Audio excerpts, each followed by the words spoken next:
तो जोरा गांव है यहाँ पे, इंदिरा गांधी कृषि विश्वविद्यालय से लगा हुआ, वहाँ पर मैंने अपनी प्राथमिक शिक्षा वहाँ से ली है। जी जी। तो अब आप देखिए कितने नीचे के स्तर से उठ के कालीबाड़ी स्कूल में पढ़ना। फिर उन दिनों में चूंकि इंजीनियरिंग और मेडिकल का बहुत जोर था, मेरा जो है उस समय इंजीनियरिंग में नहीं हो पाया था, 1-2 नंबर से रह गया था मैं, तो मुझे कृषि में एडमिशन मिला। तो बड़े भारी मन से मैंने कृषि में जो है एडमिशन लिया, यहीं पे जो अपना एग्रीकल्चर कॉलेज था रायपुर का।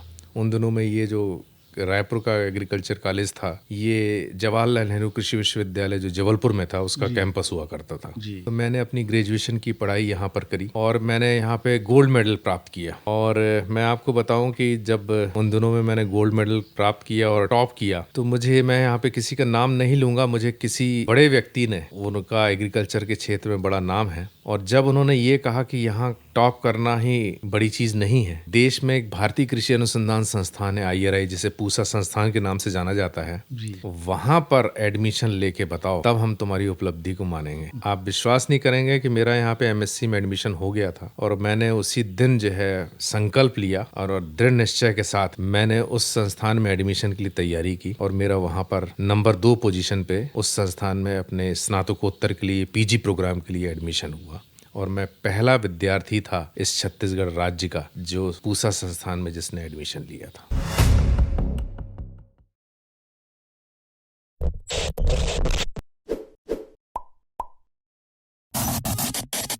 साथियों नमस्कार। आज हमारे टॉक नाउ के शो में आदरणीय डॉक्टर अनिल दीक्षित जी आए हुए हैं। मैं उनका हार्दिक स्वागत करता हूं।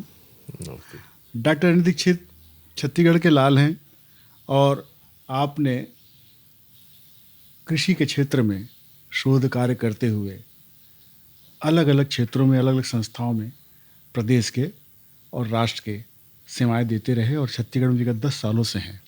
बस्तर में आपने अपनी विशिष्ट कार्यशैली के कारण राष्ट्रपति स्तर का फखरुद्दीन अली अहमद पुरस्कार प्राप्त किया और छत्तीसगढ़ में आपकी सेवाएं उल्लेखनीय हैं। अनेक संस्थाओं के द्वारा अनेक राष्ट्रीय स्तर के पुरस्कार आपको मिले हैं और जैविक प्रबंधन, जैविक तनाव प्रबंधन पर आप कृषि में शोध कार्य लगातार कर रहे हैं। तो मैं डॉक्टर अनिल सर से कहूँगा कि वो बताएं कि उन्हें कैसे कृषि में रुचि हुई और किस तरह से उन्होंने कैरियर अपना स्टार्ट किया। बहुत बहुत धन्यवाद अवस्थी जी। देखिए, मैं जब यहाँ पे रायपुर में अपनी स्कूल की पढ़ाई कर रहा था, तो मेरी जो स्कूलिंग हुई है वो कालीबाड़ी स्कूल में हुई है जी। और इससे पहले जो प्राइमरी स्तर की जो पढ़ाई हुई है मेरी, तो जोरा गांव है यहाँ पे, अच्छा।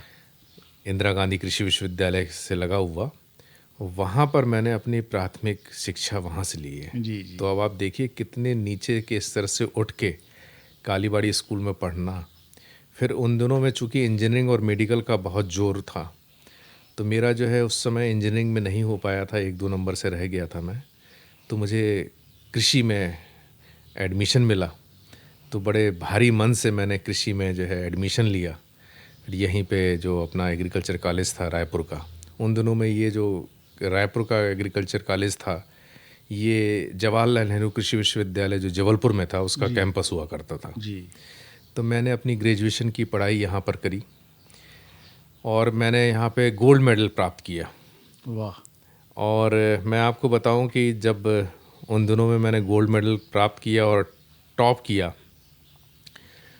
तो मैं यहाँ पे किसी का नाम नहीं लूँगा, मुझे किसी बड़े व्यक्ति ने, उनका एग्रीकल्चर के क्षेत्र में बड़ा नाम है, और जब उन्होंने ये कहा कि यहाँ टॉप करना ही बड़ी चीज़ नहीं है, देश में एक भारतीय कृषि अनुसंधान संस्थान है IRI, जिसे पूसा संस्थान के नाम से जाना जाता है, वहाँ पर एडमिशन लेके बताओ, तब हम तुम्हारी उपलब्धि को मानेंगे।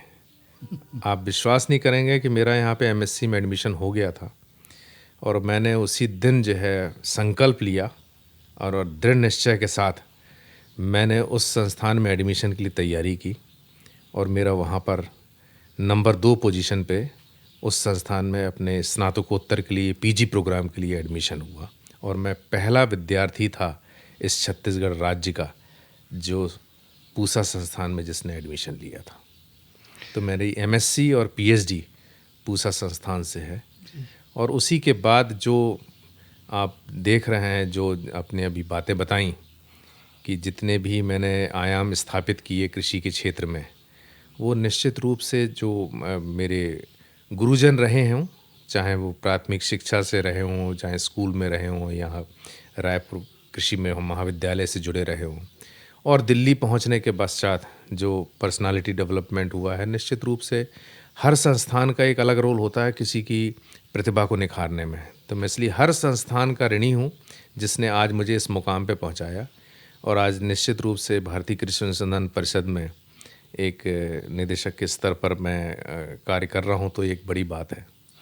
ICAR ये ICAR भारत सरकार की का उपक्रम है ये भारत सरकार का अनुक्रम है, जो हमारा कृषि मंत्रालय है जी। उसका जो है ये अनुक्रम है, भारतीय कृषि अनुसंधान परिषद जी और देश भर में इसके 110-115 संस्थानें हैं जी। और ये कृषि के क्षेत्र में और किसानों के बीच में बहुत अच्छे तरीके से कार्य कर रहा है। और भारत सरकार की जितनी योजनाएं होती हैं उनको क्रियान्वयन करना, और भारतीय कृषि अनुसंधान परिषद अपने आप में एक बहुत बड़ी फंडिंग एजेंसी भी है। जितने भी देश भर में कृषि विज्ञान केंद्र हैं, जी जी, आप लगभग ये मान के चलिए कि 732 के करीब कृषि विज्ञान केंद्र हैं, उनकी 100% फंडिंग जो है भारतीय कृषि अनुसंधान परिषद ICAR ही करता है। इसमें मूल रूप से क्या काम होता है डॉक्टर साहब? इसमें देखिए जो ICAR के संस्थान हैं उसमें जो है मूल रूप से काम जो है अनुसंधान का है। हमारे कुछ संस्थान जो है शिक्षा के क्षेत्र में जुड़े हुए हैं। अनुसंधान में किस चीज़ का अनुसंधान होता है? अनुसंधान में जैसे हमारे यहाँ जैविक स्ट्रेस प्रबंधन संस्थान है, तो जैविक स्ट्रेस बेसिकली कीड़े, बीमारी, खरपतवार, सूक्ष्मजीवी, नेमेटोड्स, ये जितने भी जो जीवीय कारक होते हैं जी जी। जिनसे हमारे प्लांट्स को स्ट्रेस पड़ता है, ये सारे जो चीज़ें हैं वो जैविक स्ट्रेस में तो आती हैं। इसमें बड़े पेड़ भी शामिल हैं कि केवल फसलों वाले पौधे? हाँ, इसमें बड़े पेड़ भी शामिल हैं, इसमें फ्रूट के भी क्रॉप है। मतलब ये हमारा कोई बाउंड्री लाइन नहीं है कि आपको इसी पे ही काम करना है। जी। अब ये हमारे ऊपर सक्षमता के ऊपर डिपेंड करता है, हमारे ऊपर जितने मैन पावर उपलब्ध कराए जाते हैं उसके ऊपर डिपेंड करता है कि हम लोग किस किस क्षेत्रों में जो है, तो हम लोग प्रायोरिटी डिसाइड करते हैं। कितने सालों से चल रहा होगा रायपुर में ये? रायपुर में पिछले 10 साल से है। ये 2012 में जो है 7 अक्टूबर 2012 को इस संस्थान की नींव रखी गई थी। जी जी। और इसको जो तब है, से आप वहाँ कार्यरत हैं? हाँ, मैं 1 साल बाद 2013 से कार्यरत हूँ। तो डॉक्टर साहब, इसमें विगत 10 सालों से जो शोध हो रहा है, अनुसंधान चल रहा है, तो क्या यहाँ के किसानों के लिए भी कुछ बड़े लाभकारी सुझाव या कुछ शोध से कुछ निकली हुई बातें आई हैं? देखिए, हमारा संस्थान जो अभी पिछले वर्षों में एक नए आयाम स्थापित करते जा रहा है जी। किसानों के बीच में। एक हमारी जो है फार्मर्स फर्स्ट परियोजना है। फार्मर्स फर्स्ट परियोजना के तहत हम लोगों ने जो है यहाँ पे एक ब्लॉक है कसडोल, और वो आदिवासी बाहुल्य क्षेत्र है। वहाँ पर हम लोगों ने किसानों के बीच में रह के उनके गाँव को गोद लेके और अलग अलग मॉड्यूल पे काम किया है, चाहे वो क्रॉप मॉड्यूल हो, चाहे वो प्राकृतिक संसाधन वाला मॉड्यूल हो, या बागवानी का मॉड्यूल हो, या जो कड़कनाथ पालन है, या जो पशुपालन के क्षेत्र में है, उन सब मॉड्यूल को हम लोगों ने वहाँ पे रूबरू उतारा है उनके किसानों के खेत में। और आपको मैं बताऊं कि ये जो क्षेत्र है ये खरीफ के मौसम के बाद रबी के मौसम में ये माइग्रेट कर जाता था। मतलब वहाँ के जो किसान हैं, क्योंकि उनको अपने जीवन यापन के लिए बाहर जाना पड़ता था, वो हम लोगों ने 40% तक रोक लिया है। और उनका पलायन जो है रोक लिया। और अब जो है खरीफ और रबी मौसम में वो लोग अपनी खेती किसानी में जो है बढ़ चढ़ कर हिस्सा ले रहे हैं और अपना अच्छा मुनाफा भी कमा रहे हैं। इवन एक वहाँ तो प्रोग्रेसिव फार्मर है जो पुणे में नौकरी करता था, तो कड़कनाथ पालन के द्वारा उसने जो है लाखों रुपए कमाए हैं और काफ़ी अच्छा काम कर रहा है वो। आपके संस्थान से आप जुड़े हैं और छत्तीसगढ़ की माटी से भी जुड़े हैं। ग्राम जोरा में आपका जब बचपन बीता तो इसमें कोई शक ही नहीं है कि आप यहाँ की जलवायु, यहाँ की मिट्टी, यहाँ के फसल के बारे में अनभिज्ञ हो। फिर आपने शोध कार्य ये संभाल लिया। तो क्या लगता है डॉक्टर साहब कि यहाँ पे छत्तीसगढ़ में जो कृषि का क्षेत्र है वो अन्य प्रदेशों के मुकाबले, भारतीय के अन्य क्षेत्रों के मुकाबले किस स्तर पे आपकी नज़र में है, और क्या इसकी संभावनाएं हैं कि ये उत्पाद के मामले में श्रेष्ठतम स्थिति को जाएगा? मैं छत्तीसगढ़ राज्य को अवस्थी जी एक सबसे उत्तम राज्य के रूप में गिनता हूँ, क्योंकि यहाँ की जो जलवायु है, यहाँ की जो मिट्टी है, यहाँ की जो डाइवर्सिटी, जो हम बायोडाइवर्सिटी की बात करते हैं, जैव विविधता, जी अगर आप देखें तो आप देखिए इतनी ज़बरदस्त है। चाहे वो यहाँ का हमारा मैदानी क्षेत्र हो, फिर आप उधर चले जाइए बस्तर की तरफ या अंबिकापुर साइड में चले जाइए, तो मतलब हम आपको ये बताना चाहेंगे कि हमारे क्षेत्र में, छत्तीसगढ़ राज्य में अलग अलग विविधताएं हैं, चाहे वो जलवायु की हो, चाहे मिट्टी की हो। तो हमारे किसान हर मतलब फसलों को ले सकते हैं, हर प्रकार के फूल पौधे, मतलब क्या नहीं कर सकते। सिर्फ ज़रूरत है तो उनको जागरूक करने की, उनको नई तकनीकों का निजात कराने की, और जितनी भी हमारी भारत सरकार की या राज्य सरकार की स्कीमें हैं उनको सही तरीके से अगर जानकारी हो तो निश्चित रूप से हमारा किसान जो है महाराष्ट्र, हरियाणा, उन सब के किसानों से बढ़ चढ़कर हिस्सा ले सकता है, क्योंकि हमारी जो विविधताएं हैं जी वो एक अनोखी है। बहुत ही अच्छी बात आपने बताई। एक और समस्या भी आ रही है कि मिट्टी का जो स्तर है, मिट्टी की जो धरती के ऊपर परत है, उसके कुछ हिस्से, कुछ प्रतिशत हिस्सा रासायनिक उर्वरकों के कारण मरुभूमि के रूप में हो रहा है। ये आपके यहाँ इस अनुसंधान में काम हो ही रहा होगा। तो मिट्टी के नुकसान को बचाने के लिए, मिट्टी का नुकसान, क्या अभी प्रयास किए जा रहे हैं सर? ऐसा कुछ बताना चाहेंगे? देखिए, जो नुकसान की बात आप कर रहे हैं, हम अलग अलग फोरम में किसानों को भी और आपको भी हम बताना चाहेंगे इस चैनल के माध्यम से जी कि जितने भी रासायनिक खादें हैं, ये रासायनिक उर्वरक हैं, जी या जो हमारे कीटनाशक रसायन हैं, इनका प्रयोग तभी करना चाहिए जितनी ज़रूरत हो।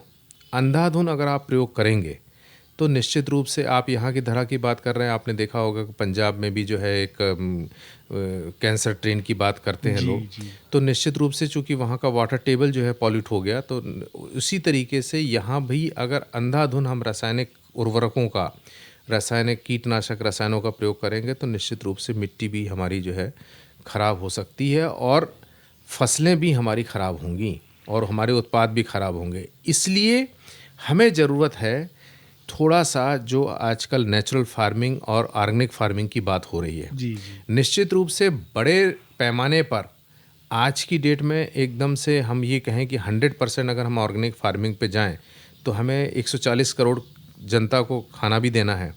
जो आज हमारा खाद्यान्न उत्पादन 350 मिलियन टन है, तो उतने बड़े टारगेट को अचीव करने के लिए अभी वक्त लगेगा, लेकिन उस दिशा में भी हमको सोचना होगा, और छत्तीसगढ़ सरकार भी इस पे काफ़ी अच्छा काम कर रही है। गुरवा नरवा बाड़ी जो एक हम उनका नारा है, तो निश्चित रूप से वो इसी दिशा में है कि किस तरीके से हम जो है अपनी धरती को रासायनिकरण से रोक सकें, और जिसके जो दुष्प्रभाव हैं, चाहे वो मानव जीवन पर हो, चाहे पौधों के ऊपर हो, चाहे मिट्टी के ऊपर हो, या पूरे जलवायु मंडल पे हो, उसको कम से कम किया जा सके। छत्तीसगढ़ में भी कृषि विश्वविद्यालय है और आपका भी केंद्र है जी तो ये दोनों की कार्य क्षेत्र में जी। तो खैर एकेडमिक है, वो अध्यापन अध्ययन के लिए वहाँ पे सारा माहौल है। ये हमारे यहाँ भी एकेडमिक है। आपका भी हाँ, एकेडमिक हमारे है। यहाँ भी जो है तो यूजी पीजी प्रोग्राम। इसमें डॉक्टर साहब तालमेल किस तरह से बैठता है, या आपके सुझाव या उनके सुझाव एक दूसरे से, ऐसा कुछ कॉम्बिनेशन है क्या इसमें? हाँ, हम लोगों का देखिए, जितनी भी भारत सरकार की जो स्कीमें हैं, जो भारतीय कृषि अनुसंधान परिषद की है, जहाँ भी जो फंडिंग होती है, तो वो कृषि विश्वविद्यालयों को भी मान्य होता है, और उनको योजनाएं उनको क्रियान्वित करनी होती है।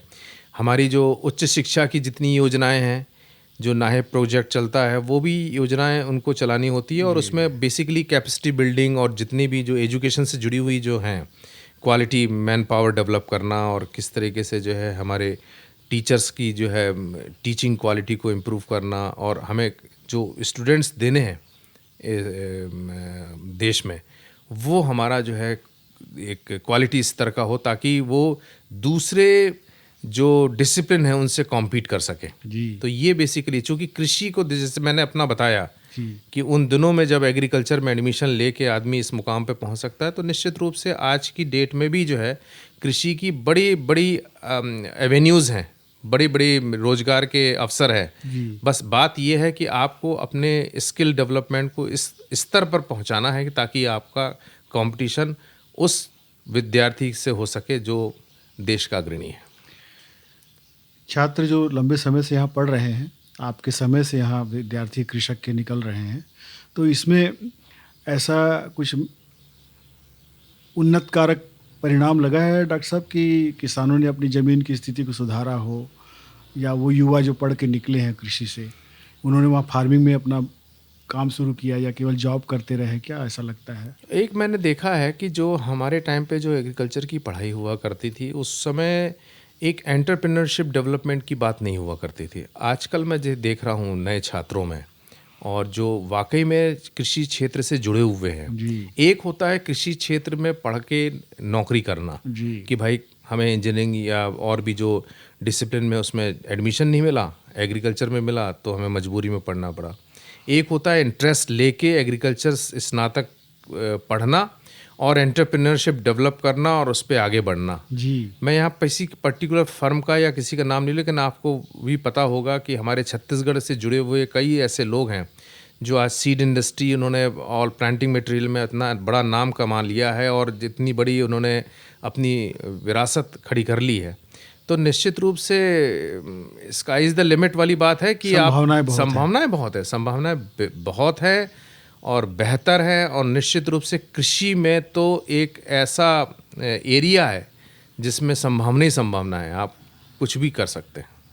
आपने डॉक्टरेट की उपाधि ली है, तो आपका विषय क्या था उस शोध का? मैंने जो डॉक्टरेट की उपाधि ली उसमें सस्य विज्ञान एक सब्जेक्ट था। अच्छा। जिसको अंग्रेजी में एग्रोनॉमी कहते हैं। तो एग्रोनॉमी बेसिकली एक साइंस ऑफ ऑल है, मतलब ये एग्रीकल्चर की सारी उसमें विधाएं होती हैं, जिसमें क्रॉप मैनेजमेंट भी आता है, मतलब फसल उत्पादन की तकनीकें, और जो अभी आपने मिट्टी की बात की तो मिट्टी का जो प्रबंधन है जी। तो ये सारी विधाओं में जो है मैंने महारत हासिल की है डॉक्टरेट उपाधि के द्वारा। आपको लेखन में रुचि है सर?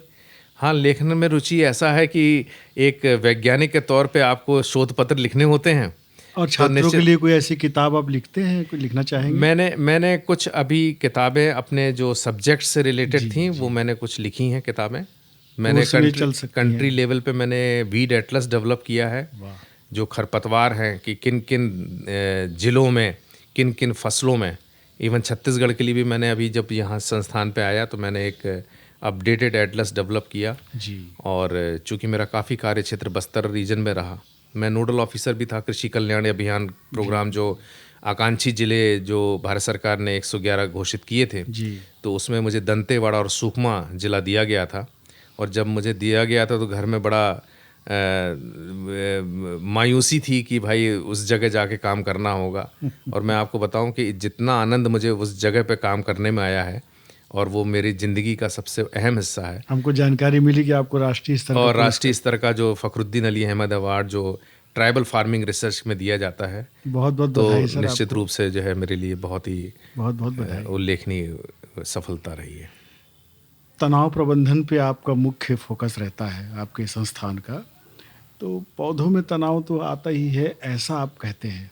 जैविक तनाव जो उनको होता है, मनुष्य के जीवन में भी तनाव है, तो डॉक्टर साहब कैसे इसका सामंजस्य स्थापित करते हैं और किस तरह से उनका तनाव, वनस्पतियों का जो तनाव है उसको कैसे डिफाइन करते हैं और क्या होता है इसका, कुछ ऐसा तरीका बताना चाहेंगे?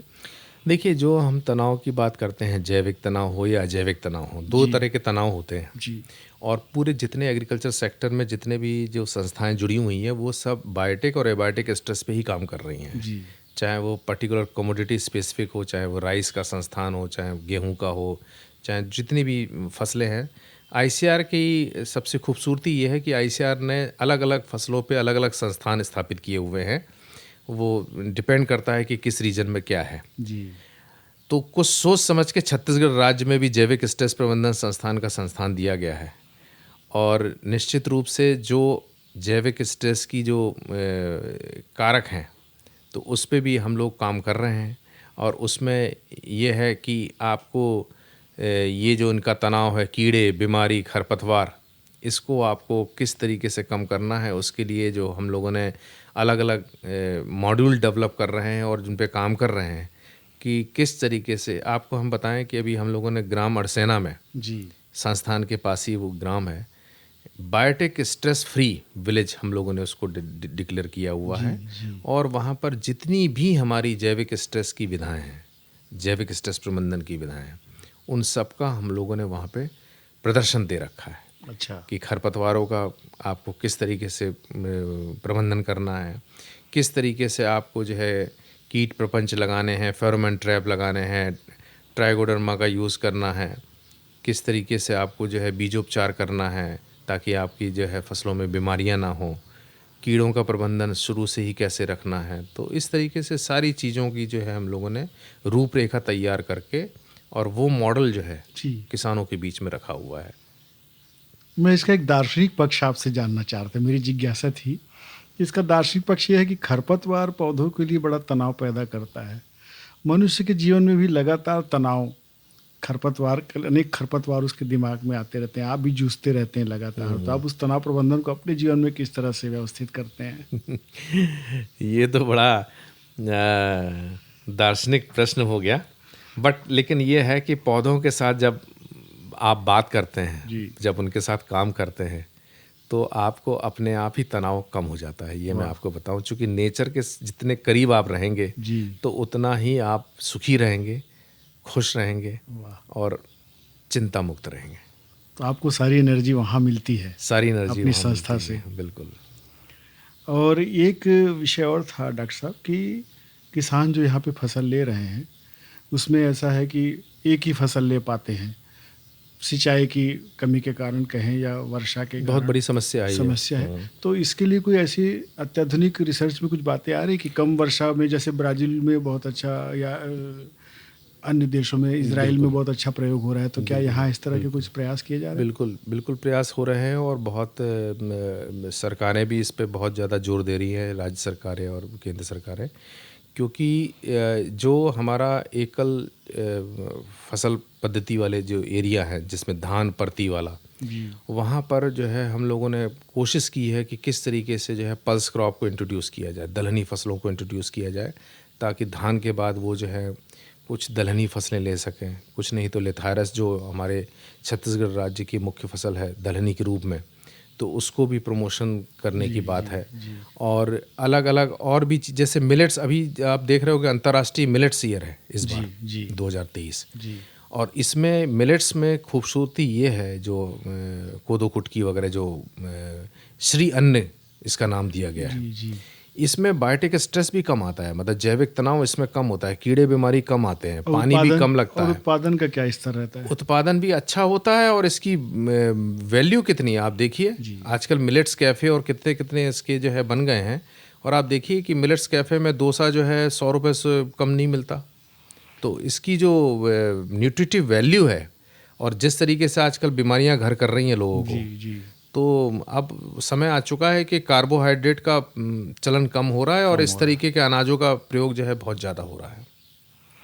तो इसमें डॉक्टर साहब, अगर इसकी फसल ली जाए तो 1 एकड़ में जिस तरह से धान की मात्रा होती है या गेहूं की होती है, क्या उतनी मात्रा में ये भी फसल निकाला जा सकता है? नहीं, अब 1 एकड़ में धान की फसल तो आपकी जो है 25-30 क्विंटल हो जाती है, तो इतना तो इसका उत्पादन नहीं होता है, लेकिन इसका काफ़ी हद तक उत्पादन लिया जा किसान को सकता लाभ है। हो सकता और है। इसमें हाँ, सबसे बड़ी चीज़ है इसमें आपकी जो लागत है, जी। लागत आपको कम लगनी है अच्छा, और प्रॉफिट ज़्यादा और हो सकता प्रॉफिट ज़्यादा है, क्योंकि बहुत बाज़ार में इसका बाज़ार मूल्य ज़्यादा है। है। जी। और इसकी वैल्यू, न्यूट्रिटिव वैल्यू, क्योंकि हमें न्यूट्रिशन सिक्योरिटी की बात करनी है। आज हम बात करते हैं कि हमारा जो चावल है वो जिंक रिच्ड है या शुगर फ्री वाला है, तो हमको इस तरह के अनाजों को बढ़ावा देना है। और निश्चित रूप से हमारे जो किसान हैं छत्तीसगढ़ के, वो इससे जुड़े हुए हैं, और हमारा बहुत अच्छा एरिया है छत्तीसगढ़ का जो श्री अन्न के अनाजों को पैदा कर सकता है। वाह, बहुत अच्छी बात आपने बताई। करियर के लिए युवाओं को, जैसा आपने कहा कि एग्रीकल्चर में आजकल संभावनाएं बहुत बढ़ गई हैं, तो जाते जाते हमारे युवाओं को कुछ संदेश दें आप कि आप किस तरह से उन्हें प्रेरित करना चाहेंगे, बताना चाहेंगे? मैं तो युवाओं को यही संदेश देना चाहूँगा कि जो भी आप काम करें, जो भी डिसिप्लिन में काम करें, अब मैं एग्रीकल्चर का हूँ तो एग्रीकल्चर के बारे में ज़्यादा बोल गया और बताना भी चाहूँगा। मैं तो ये जानता हूँ कि जो भी आपको डिसिप्लिन मिले उसको आप पूरी शिद्दत के साथ, लगन के साथ और पूरे जुनून के साथ उसमें लग जाएं, तो कोई मंजिल ऐसी नहीं जिसको आप नहीं छू सकते। बहुत अच्छी बात। क्योंकि आप जोरा से पढ़ते हुए, कालीबाड़ी से होते हुए बिल्कुल, दिल्ली ये तो तक। मैंने अपने जीवन में उस चीज़ को उतरते देखा है। जी जी। और मैं जिस चीज़ को ठानता हूँ तो वो उसको मतलब मैं संकल्पित हूँ। तो आगे क्या योजना आपकी और है युवाओं के लिए, या कृषि के क्षेत्र में काम करने की कुछ ऐसी प्लानिंग? अभी तो देखिए जो हम लोगों का एजुकेशन का प्रोग्राम चला हुआ है तो अभी बहुत अच्छा तरीका मतलब भारतीय कृषि अनुसंधान परिषद का मैं आभारी हूँ जी जिसने जो हमारे संस्थान को एक यूजी प्रोग्राम के तहत भी चुन लिया। जी और निश्चित रूप से अब हम लोगों को मौका ये मिला है कि 12वीं पास होने के बाद जो बच्चे आएंगे उनकी किस तरीके से पर्सनालिटी डेवलपमेंट करना है और किस तरीके से उनको बेस्ट एजुकेशन एग्रीकल्चर के क्षेत्र में देनी है, ताकि यहाँ के विद्यार्थी जब यहाँ से निकलें जी ग्राम बरौंडा से, जी राष्ट्रीय जैव विकास प्रबंधन संस्थान से, तो एक नाम लें कि हाँ वहाँ के आईसीआर संस्थान से मैं पास आउट हूँ, वाह। ताकि वो गौरवान्वित फील करें और अपने को एक सफल नागरिक बना सकें। आपको बहुत बहुत शुभकामनाएं, आपके उद्देश्य सफल हों। हमारे छत्तीसगढ़ के युवाओं को भी आपके ज्ञान का, अनुभव का लाभ मिलता रहे, हम यही कामना करेंगे। साथियों, मुझे उम्मीद है कि डॉक्टर अनिल दीक्षित जी ने जो बातें जो कही हैं, किसानों के लिए, स्टार्टअप युवाओं के लिए कृषि के क्षेत्र में बहुत लाभजनक होगा। मैं आप सबका बहुत बहुत शुक्रिया अदा करता हूँ और डॉक्टर साहब आपका भी बहुत बहुत आभार। धन्यवाद।